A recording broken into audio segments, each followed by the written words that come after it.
EPS 95 के सभी साथियों को नमस्कार।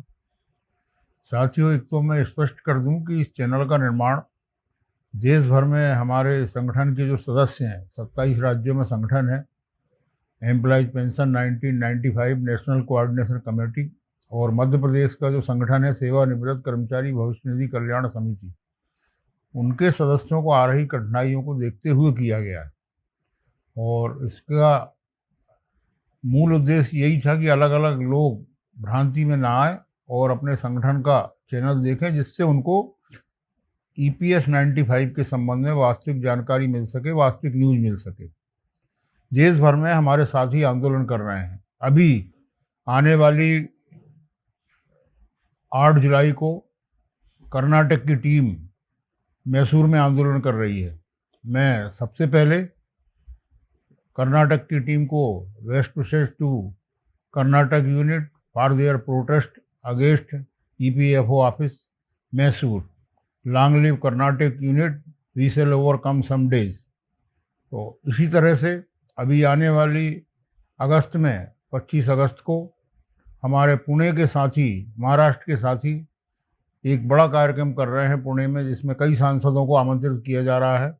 तो देश भर में EPS 95 के लिए पिछले 10 साल से आंदोलन चल रहे हैं।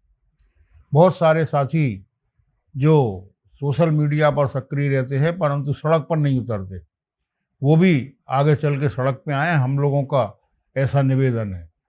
हम लोग ने जो अभी 22 जून को भोपाल में तय किया है कि दिसंबर में हम लोग दिल्ली में एक बड़ा आंदोलन करेंगे, उसकी तैयारी कर रहे हैं। आज साथियों, बहुत सारे साथी ये कहते हैं कि कोश्यारी कमेटी क्या है।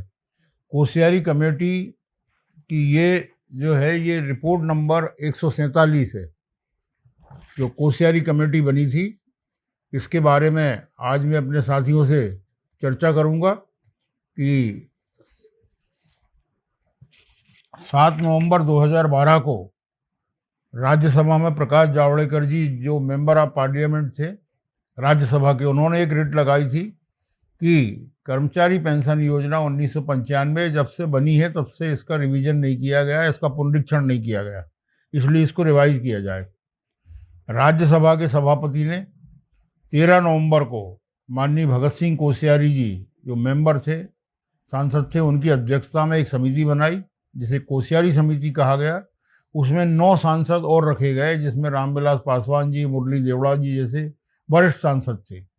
उसके बाद फिर सांसदों में थोड़ा हेर फेर हुआ और 13 मई को फिर नई टीम गठित की गई, मगर कोश्यारी जी ही उसके अध्यक्ष रहे। कोश्यारी जी ने 27 नवंबर 29 अगस्त 2013 को अपनी रिपोर्ट राज्यसभा में दे दी। राज्यसभा के पटल पर 3 सितंबर 2013 से कोश्यारी कमेटी की रिपोर्ट, जिसको रिपोर्ट नंबर 147 कहा जाता है, वह रिपोर्ट लंबित है और उस पर अभी तक शासन ने कोई कार्रवाई नहीं की। पिछले 11वां साल लग गया है। अब कोश्यारी कमेटी ने एक रिकमेंडेशन की थी कि जो भी EPS 95 का मेंबर है, कर्मचारी पेंशन योजना का सदस्य, उसको 3,000 रुपये न्यूनतम पेंशन दिया जाए और प्रचलित दर से महंगाई भत्ता दिया जाए। यदि आज यह लागू हो जाती है तो हमारे हर EPS 95 के सदस्य को, कर्मचारी पेंशन योजना के सदस्य को 9,000 रुपये के लगभग पेंशन मिलने लगे। हमारे संगठन की डिमांड भी यही है कि 9,000 रुपये पेंशन प्रति माह और उस पर प्रचलित दर से महंगाई भत्ता। दूसरी चीज, सरकार ने कमेटी ने ये सुझाव दिया था कि सरकारी कर्मचारियों की भांति EPS 95 के भी जो मेंबर हैं, उनको भी मेडिकल सुविधा दी जाए। पेंशन को मूल्य सूचकांक से जोड़ा जाए, इसकी रिकमेंडेशन की गई थी।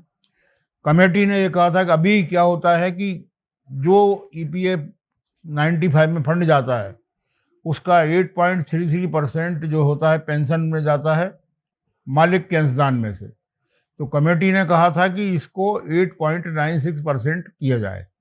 दूसरी चीज कमेटी ने यह भी कही कि भारत सरकार का जो अंशदान है वो 1971 से इसमें 1.16% है, जो कि न्यूनतम है, तो इसको बढ़ाया जाए। बोले इसलिए कमेटी ने कहा कि ये बहुत हास्यास्पद अंशदान है और इसको बढ़ाया जाना चाहिए, इसलिए EPS 95 के लोगों को पेंशन कम मिल रही है।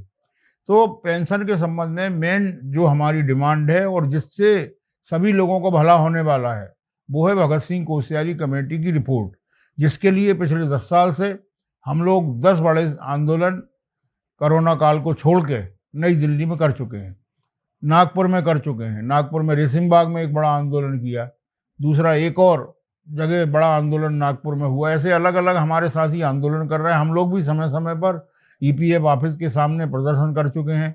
कई बार हम लोगों ने प्रधानमंत्री जी के नाम से ज्ञापन पूरे देश से हम लोगों ने कलेक्टर के माध्यम से भिजवाए।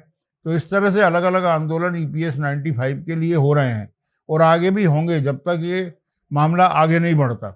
जो भी ईपीएस 95 के लिए संघर्ष करने वाले साथी हैं, उनका बैनर अलग हो सकता है, उनका संगठन अलग हो सकता है, परंतु हम सब लोग एक साथ हैं और हम सब मिलकर एक संघर्ष करेंगे। सब लोगों की भावना एक ही है कि ईपीएस 95 के लोगों का भला हो, क्योंकि पिछले सालों में 3 लाख साथी हमारे स्वर्ग सिधार गए और अभी भी बहुत सारे साथी आंदोलन में या बैठक में इसलिए नहीं आते कि उनके बच्चे उन्हें नहीं आने देते कि पापा जाके क्या करोगे, या उनके पास आने जाने के लिए पैसा नहीं होता, स्वास्थ्य सेवाएं उपलब्ध नहीं है। इस कारण से ईपीएस 95 के लोगों की बहुत बुरी स्थिति है। विधवा पेंशन की मांग हम बढ़ाने की मांग कर रहे हैं कि आदमी के मरने के बाद में, कर्मचारी के मरने के बाद या सदस्य के मरने के बाद उसकी विधवा को 50% पेंशन दी जाती, जो गलत है। उसको 100% पेंशन दी जाए और उस फंड को, यदि विधवा की मृत्यु भी दुर्भाग्य से हो जाती है, तो उस पेंशन फंड को ईपीएफओ द्वारा जब्त कर लिया जाता है।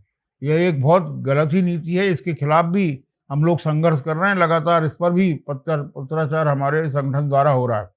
तो आगे चल के हम लोग अभी अगस्त में जो एक बड़ा कार्यक्रम हमारा संगठन कर रहा है नेशनल लेवल पे, उसमें मध्य प्रदेश से बहुत सारे साथी उसमें भाग लेंगे और आने वाले समय में जब दिल्ली का काल होगा तो रामलीला मैदान या जंतर मंतर जो भी हमें उपलब्ध हो जाए उस पर आगे चल के हम लोग काम करेंगे। ज़्यादातर साथियों का भला कोश्यारी कमेटी से होना, क्योंकि हायर पेंशन का मामला लगभग निपट गया है। क्योंकि 1/9/2014 के पहले जिनकी 58 साल की उम्र हो गई है, उनको आरसी गुप्ता साहब का फैसला जो माननीय सुप्रीम कोर्ट में लंबित है, उससे उनका फायदा होने वाला है। 1/9/2014 के बाद जिनकी 58 साल की उम्र हो गई, उनके लिए ईपीएफओ में अलग अलग देश भर में वो चल रहा है प्रोसेस, और 31 मई तक नियोक्ताओं को कर्मचारियों के आवेदन फॉरवर्ड करना थे वेरिफिकेशन के साथ, जो कई जगह से हो गए हैं। तो ईपीएफओ उनको नोटिस भेजने की तैयारी कर रहा। तो हमारा इसमें भी सदस्यों से कहना है कि सभी साथी जब नोटिस आए उसका परीक्षण करें, उसके अच्छे भले के बारे में सोचें और उसके बाद ईपीएफओ को अपना डिमांड ड्राफ्ट दें, क्योंकि जितना पैसा आप देंगे उसके बाद आपको एरियर कितना मिलेगा। जब आप 58 के हुए हैं इस योजना में, उसके बाद से आपको एरियर भी मिलेगा। तो उन दोनों की आप तुलना करें और उसके बाद अपना पैसा जमा करें।